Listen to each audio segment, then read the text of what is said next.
ወወልድ ወመንፈስ ቅዱስ አሐዱ አምላክ አሜን። ክቡር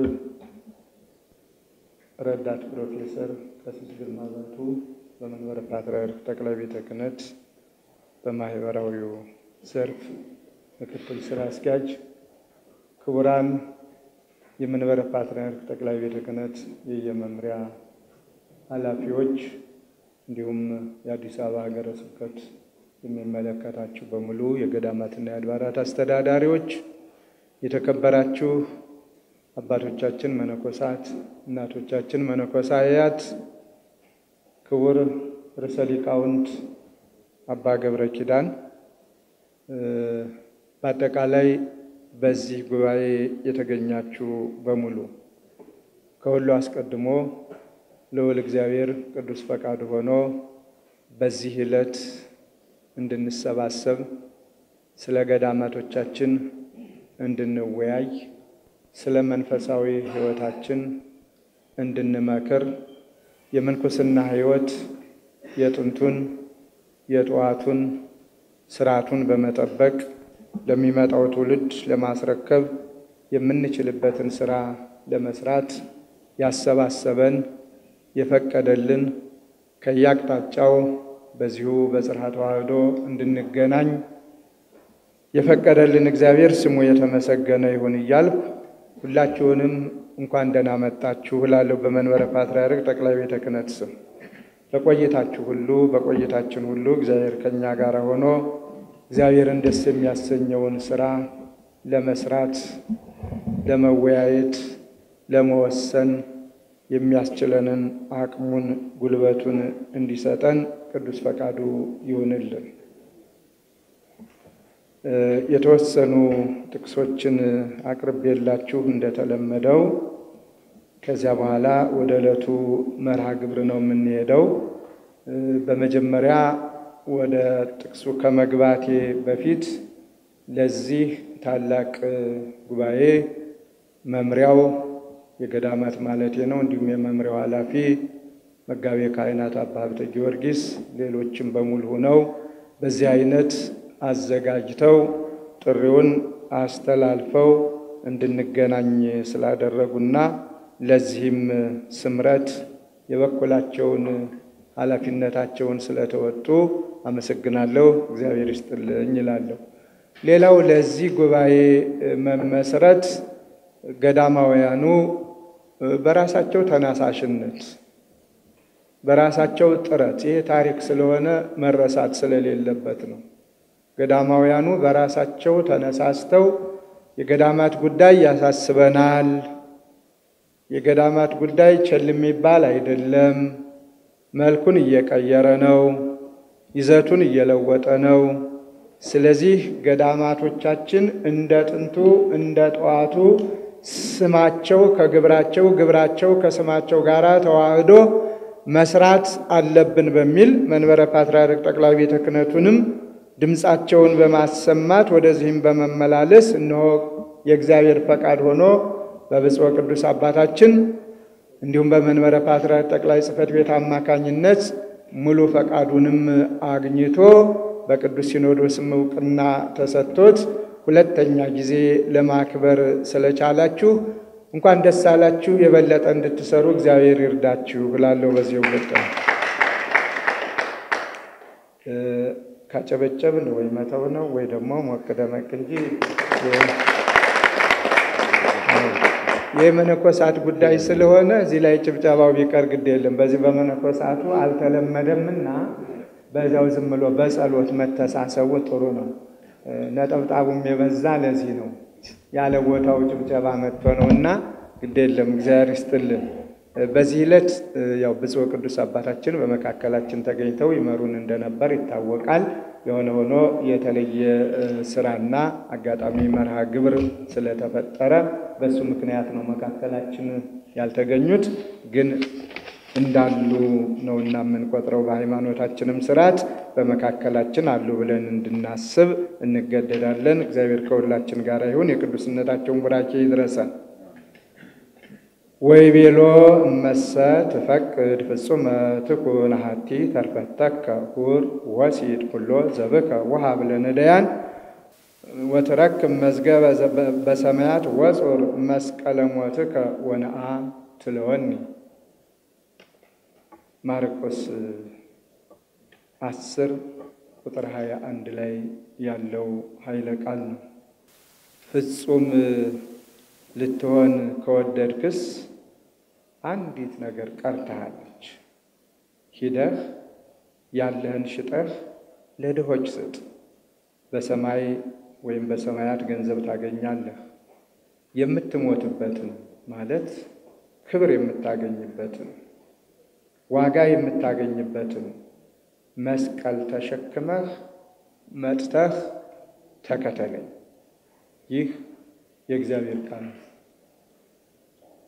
መነኮሳቱ ይህንን ቃል በመፈጸም ሁሉን ትታችሁ ያላችሁን ሁሉ ነገር ይቅርብን ብላችሁ ለእኔስ እግዚአብሔር ይሻለኛል እንደሚለው እግዚአብሔርን መርጣችሁ የተከተላችሁ ናችሁና እነሆ እርፍ ይዞ ወደ ኋላ ማረስ ስለማይቻል ይህንን የመጀመሪያው ምርጫችን አድርገን በመጀመሪያው ምርጫችንና ዓላማችን ጸንተን ካደናቃፊዎች፣ ከእንቅፋቶች፣ ከመሳሰሉት ነገሮች ርቀን በምንም በማንም ለምንም በየትኛውም መልኩ ሳንገደድና ወደ ኋላ ሳንመለስ ክብር የምናገኝበትን መስቀሉን ተሸክመን በመከራውም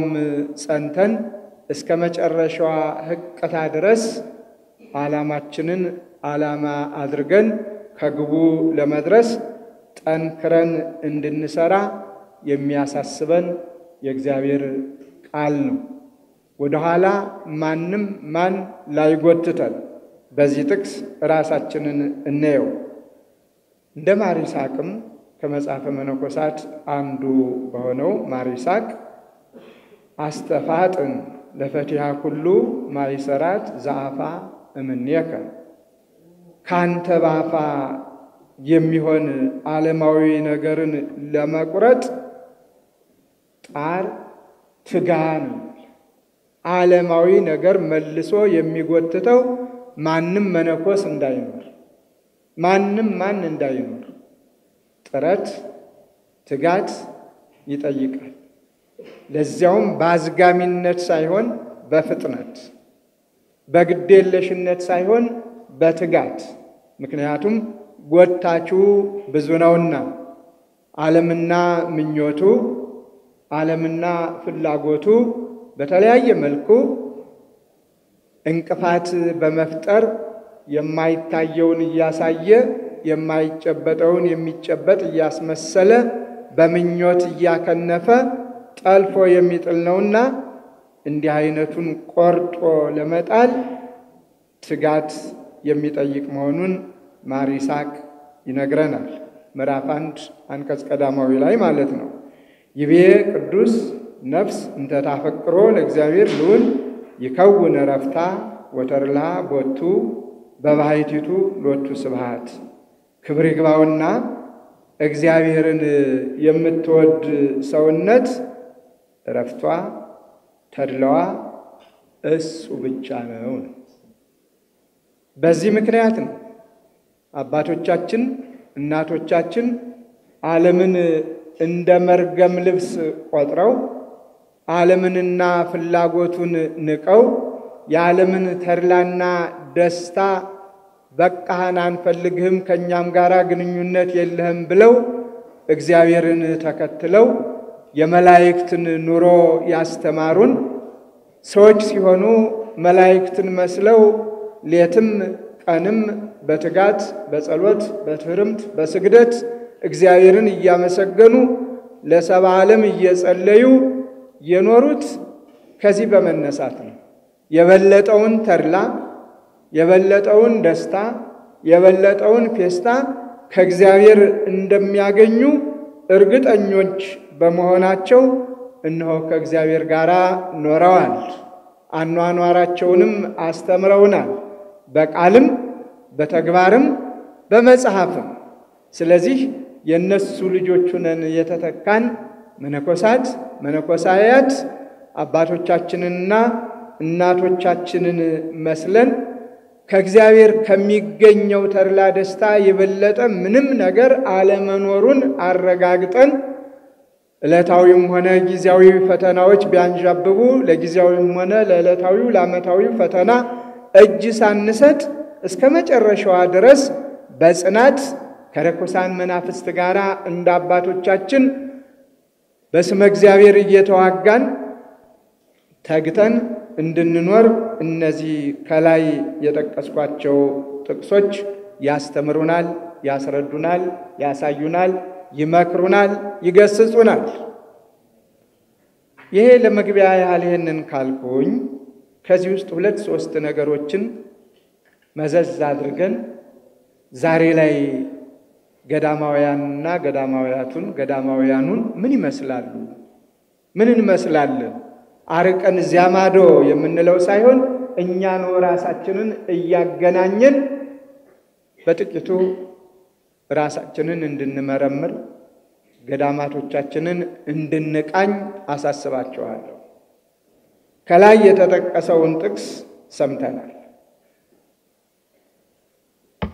እመሰ ትፈቅድ ፍጹመ ትኩን ሀቲ ተርፈተከ፣ ፍጹም ለመሆን አንዲት ቀረችን የተባለ እሱም ባለጸጋን ቶ እኛውን ፍጹማን ሆነን ከገባን በኋላ የፍጹምነትን ሥራ ከሰራን እንሰራለን ብለን ከወሰን በኋላ ቃል ገብተን ሙተናል ተገንዘናል ብለን ራሳችንን ለእግዚአብሔር ሰጥተናል ብለን በየገዳማቱ የገባን ወይም ደግሞ ለልዩ ልዩ አገልግሎት በየአድባራቱ በየገዳማቱ የተሰማራን መነኮሳትና መነኮሳያት ዛሬ በዘመኑ ምን እንመስላለን?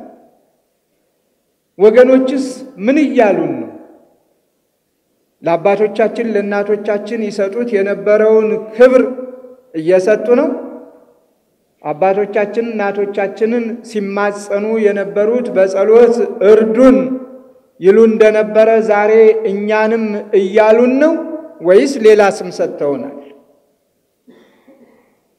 ቀለማችን ያው ነው ተለውጧል? ግብራችን እንደነበረ ነው ርቋል? የሚለውን ራሳችንን በራሳችን በመጠየቅ መልስ መስጠት የእያንዳንዳችን ድርሻ ነው። ሁሉን ትቶ የተከተለ ሰው ይልቁንም ደግሞ ፍጹም መሆንን የሚሻ ሰው ወደ ኋላ መመለስ ተገቢ አለመሆኑን በልዩ ልዩ ምሳሌ ተነግሮናል። ወደ ኋላ የሚያርስ ገበሬ የለም እርፍ ይዞ። አለበለዚያም ደግሞ ወደ ጥፋቱ መመለስም ደግሞ በደልና ኃጢአት መሆኑም ተጠቅሶልናል። ዛሬ ላይ እነዚህ ነባሮቹ ጥንታውያኑ ፈጽሞ አባቶቻችን እናቶቻችን ያልተለዩአቸው የእግዚአብሔር ቸርነት ዛሬም ያለባቸው የሰፈነባቸው ካልሆኑ በስተቀር ትንሽ የብዙዎቹ ገዳማት መልካቸውን ቀያይረዋል።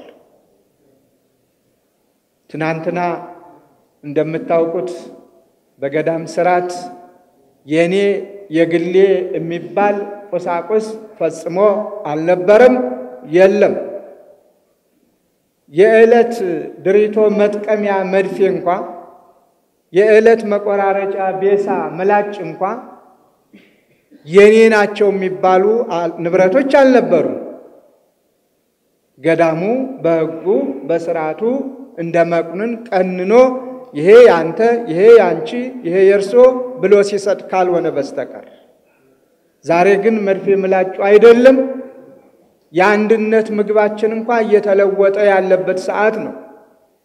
ገዳሙ በስርዓተ ገዳም በሽተኛ ከሆነ ምናልባት ምግባችን የገዳማዊ ምግብ እንዲጣፍጥ አይፈለግምና የሚኮመጥጥ ከሆነ በበሽታው ምክንያት በገዳሙ ሥርዓት ተፈቅዶለት ለየት ያለ ምግብ እንዲሰጠው ካልታዘዘ በስተቀር መቅኑኑን ወስዶ ከቤቱ ወጥ ከልሶ አጣፍጦ የመመገብ ዕድል በአባቶቻችን ሥርዓት አልነበረም። ዛሬ ግን መልኩን ቀይሯል፣ ጠባዩን ለውጧል። ከአንድነት ገዳማት ይልቅ የቁሪት ገዳማት እየበዙ ነው። የኛ ከማለት ይልቅ የኔነት እየሰፈነ ነው። ስለዚህ ይሄ ደግሞ ትናንት የነበረው የአባቶቻችን የእናቶቻችን ክብር በዘመናችን እየተገፈፈም ነው። ለመነኮሳት ለመነኮሳያት እየተሰጠ ያለው ስም ጨርሶ የማይገናኝ የማይዛመድ መሆኑንም እየሰማን ነው። አሁን በውጭ ስላለው ወሬ አይደለም። ከዚሁ ከአዳራሻችን በዚህ ባሳለፍነው 2-3 ቀን በመጀመሪያው ሳምንት አሁን ሌላ ሳምንት ጀምረናል የነበራችሁ የቃውንተ ቤተ ክርስቲያን ከገዳማትም የነበራችሁ አይቻለሁ። ምን እንደተባል ምን ስም እንደተሰጠን በምን አይነት ሙቀት እንደተጨበጨበብን እንደተጨበጨበልን አይደለም፣ አይተናል፣ ሰምተናል። ከየት? ከራሳችን ከቤታችን። ይሄ ሕሊናን ያቆስላል፣ ጥያቄም ያጭራል። ለምን? እንዴትስ የእሳት ልጅ አመድ እንሆናለን የሚል ጥያቄ ያመጣል።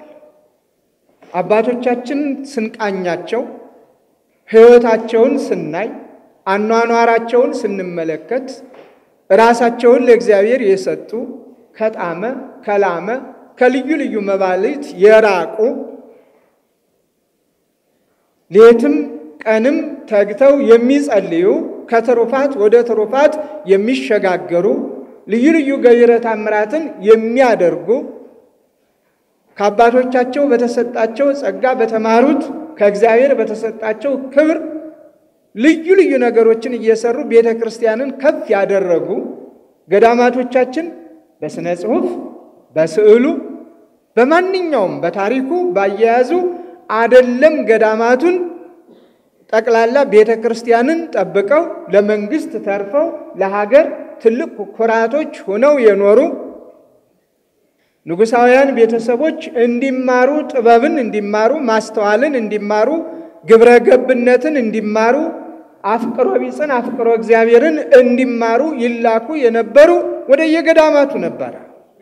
ዛሬ ግን ለየገዳማቶቻችን ለመነኮሳቱ ለመነኮሳያቱ የተሰጠው ስም ከኛ ጋራ የሚያቀራርብ አንዳች ነገር የለውምና ይህ ሊነካን ይገባል።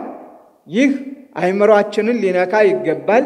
እስከ ዛሬ ድረስ በማዋቅም ባለማዋቅም በተለያዩ ምክንያቶች ከእግዚአብሔር ወጣ ብለን ዘመናዊነትን ሽተን ባላስፈላጊ መንገድ የተጓዝን መቼም ሰው ውሎውን ነውና የሚመስል ካላስፈላጊ ሰዎች ጋራ በመዋል በግዴለሽነትና ምን አለበት በሚል ተራ አስተሳሰብ ወደ ኋላ ያለ ቢኖር ወደፊት የሚገሰግስበትን የተኛ ቢኖር የሚነቃበትን የተቀመጠ ቢኖር የሚቆምበትን ሥራ በዚህ ጉባኤ መስራት እንዳለብን ብዙና ብዙ ይጠበቅብናል።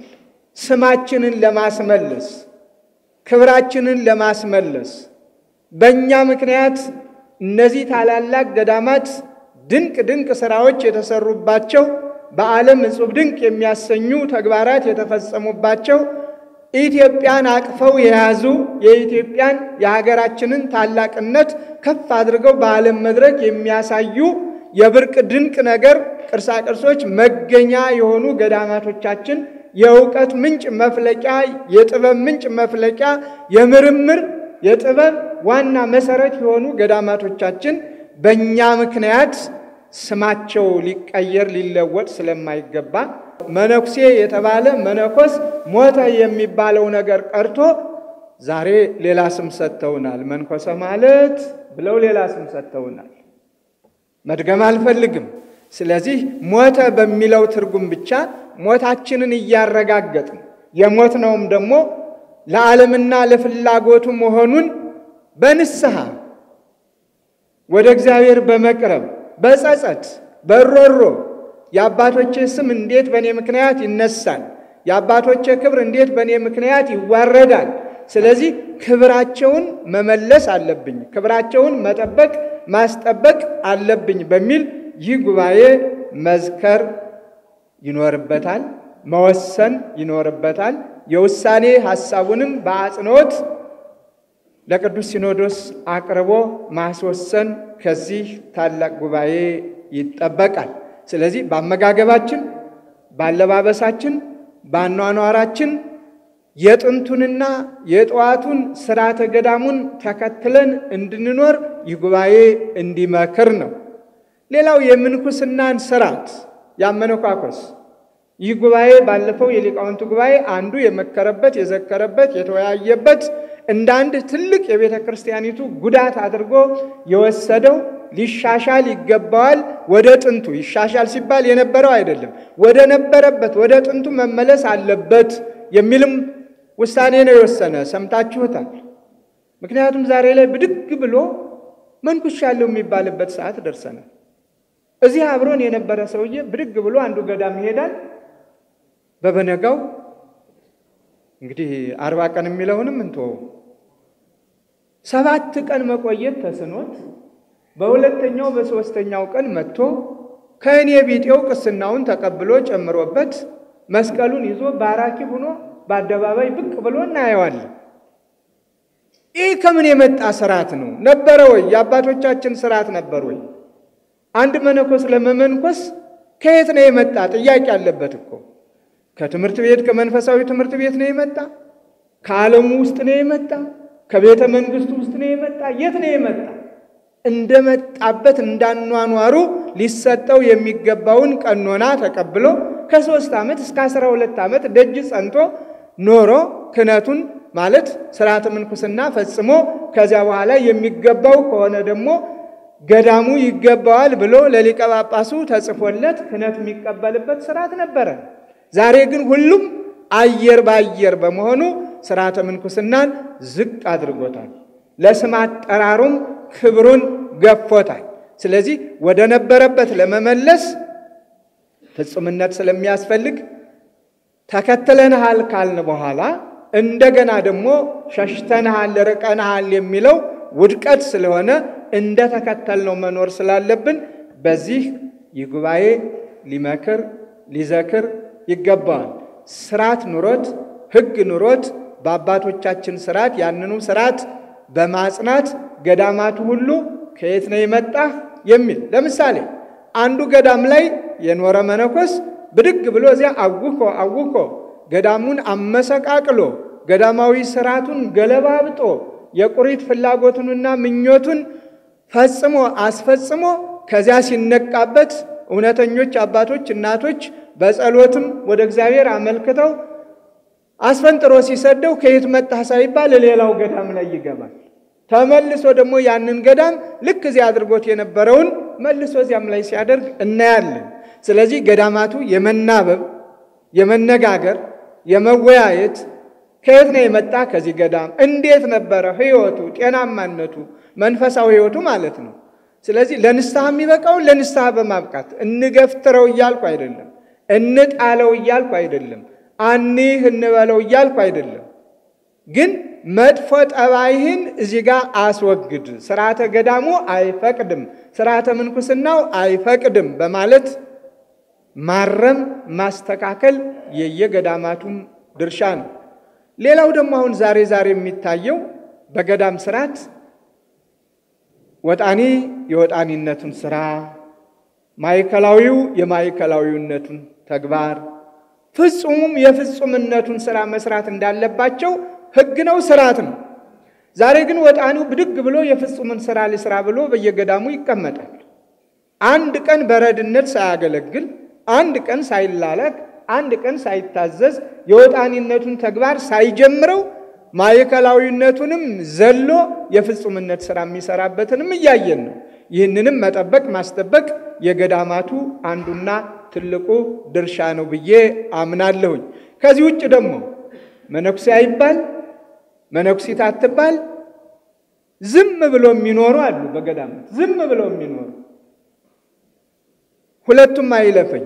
ምናልባት ከዓለም የራቁበት የተሸሸጉበት ወደ ገዳም ገብተው ራሳቸውን የደበቁበት ምኞት ከተሳካ ወደ የቦታው ማለት ወደ የዓለሙ ተመልሰው ምኞታቸውን ለመፈጸም ካልተሳካም ደግሞ እዚያው እየተመሳሰሉ ለመኖር አመክሮም ጊዜ አለው፣ ወቅት አለው።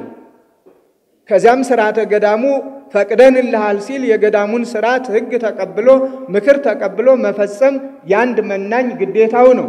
ተመሳስሎ መኖር አንድ ጊዜ ወደ ዓለሙ አንድ ጊዜ ወደ ገዳሙ ብቅ ጥልቅ የሚለው ማስተሳሰብ ከባድ ነውና፣ ስለዚህ አስተፋጥን ለፈቲሃ ሁሉ ማይሰራት ዛፋ እምኔከ ካንተ በአፋ የሚሆኑ ዓለማዊ ነገርን ለመቁረጥ ጣር ትጋ። ሁላችንንም የሚመለከት ነው። በገዳምም ያለነውን በከተማም ያለነውን በሥርዓተ ምንኩስና ውስጥ ያለነው በሙሉ ልናፋጥን የሚገባን ነገር ቢኖር ከኛ ውጭ ሆነውን ዓለማዊውን ጠባይ ከምንኩስና ሕይወት ጋር የማይዛመደውን በንስሐ አርቀን ቆርጠን በጣጥሰን ወደ ጥንቱ ወደ ማንነታችን ተመልሰን እግዚአብሔርን እየለመን እንድንኖር የቅድስት ቤተ ክርስቲያን መልእክት ነው። ስራችንም ይህ ነው። እግዚአብሔርን መከተል፣ ከእግዚአብሔር ጋር መኖር እረፍቱም ተድላውም ደስታውም ከማንኛውም የበለጠና በየትኛውም ጊዜ የማናገኘው በመሆኑ እነሆ እንደ እግዚአብሔር ፈቃድ እንመላለስ። ፈቃድ እግዚአብሔር ሆኖ ከዚህ ሰዓት ደርሰናል። እነሆ ጉባኤያችን ተጀምሯል። እግዚአብሔር ፈቃድ ሆኖ አይናማ ሊቃውንት አሉን። በዚሁ ሰዓት እንደው በዚሁ አጋጣሚ ለውዳሴ ከንቱ ያይደለ እግዚአብሔር መቼም ምክንያት አለው። ምንም መነኮሳቱ ቢነቀፉም ብንነቀፍም ገዳማቶቻችን ቢተቹም ስም ቢወጣም ከገዳማቱም እግዚአብሔር ሰው አለው። ሕዝቡን የሚጠብቅበት መንጋውን የሚጠብቅበት የሚንከባከብበት መነኮሳቱን ያስነሳል። ምንም የካህናቱም ስም የሕጋውያኑም ስም የተለያየ ስም ቢመጣ ከዚያም ውስጥ ደግሞ ክብረ ክህነትን ለመግለጽ እግዚአብሔር ሰው አለው በየቦታው። ጨርሶ እንዳንጠፋ ጨርሶ ስም አጠራራችን ከንቱ እንዳይሆን ዛሬም እንዴ መነኮሳት እኮ አሉ። ዛሬም ሌላውን ተተን ነገሌን ተመልከት። ዛሬም እኮ ቀሳውስት ካህናት አሉ፣ ነገሌን ተመልከት የሚል እግዚአብሔር ይፈጥራል በየዘመናቱ። ስለዚህ ለማለት የፈለኩት ከመነኮሳት ዛሬ ዘመኑን በመከተል በዘመኑ መሳሪያ ሃይማኖትን በመጠበቅ ስርዓትን በመጠበቅ ቀኖናን በመጠበቅ አላስፈላጊ መተቻቸትንና ክርስቲያናዊ የሆነ ስነ ምግባርን በመተቸት ጠዋትም ማታም ያለ እረፍት ተግተው የሚያስተምሩትን ጠቅላላ ለዓለም በሙሉ ዘመኑ ዓለምን አንድ መንደር አንድ ሰፈር አድርጓታልና ርዕሰ ሊቃውንትን አባ ገብረ ኪዳንን ከልብ ነው በዚሁ አጋጣሚ የማመሰግነው። እግዚአብሔር ይስጥልን፣ እግዚአብሔር ያክብርልን እላለሁኝ። ከዚህ በተረፈ ሌሎችም እንደው ስም ብዘረዝር ጊዜው ስለሌለኝ እንጂ ከቀሳውስቱም ከዲያቆናቱም እግዚአብሔር የመረጣቸው ያከበራቸው ሁልጊዜ ቤተ ክርስቲያናቸውን ብቻ ወክለው ግለሰብን ሳይሆን ሃይማኖትን ይሰብካሉ፣ ኃጢአትን ሳይሆን ግብረ ገብነትን ይሰብካሉ፣ ሕጋዊነትን ሳይሆን ሕግን ያስተምራሉ፣ ቀኖናን ያስተምራሉ። ይሄ ነው ለቤተ ክርስቲያኒቱ የሚያስፈልጋት። ይሄ ነው ስም መስጠት፣ ስም ማውጣት፣ መተቻቸት። ይሄ የቤተ ክርስቲያንም ስርዓትም አይደለም፣ የአባቶችም ስርዓትም አይደለም። ከየትኛውም አባቶቻችን ከእናቶቻችን የተወረሰ አይደለም። ስለዚህ እንደነዚህ አይነት በምሳሌነት የሚገኙ መነኮሳትን ካህናት ቀሳውስትንም ጥሩ አርአያና ምሳሌ አድርገን ድጋፍን በመስጠት ይችን ቤተ ክርስቲያን እንጠብቃት። ፈቃድ እግዚአብሔር ሆኖ አሁን ያለው ሁሉ እንቅስቃሴ በጣም ጥሩ ነው። በዚህ ዓመታት ባሳለፍናቸው ዓመታት እግዚአብሔርን የማመሰግነው ሊቃውንቱ በሊቃውንት መምህራን በመምህራን መነኮሳት በገዳም ስርዓት ሁሉም ወደ ቤት ግባ ተብሎ ወደ ቤቱ ያልገባ የለም። ምከር፣ ዝከር፣ ወስን ቤትህን ጠብቅ ተብሎ ሁሉም ተጠርቷል። በዚህ በጣም ደስተኛ ነኝ። ምክንያቱም ቤተ ክህነቱ ነው እንዲህ ያደረገ፣ ሲኖዶሱ ነው እንዲህ ያደረገ የሚለው ትችት ከዚህ በኋላ አይሰራም።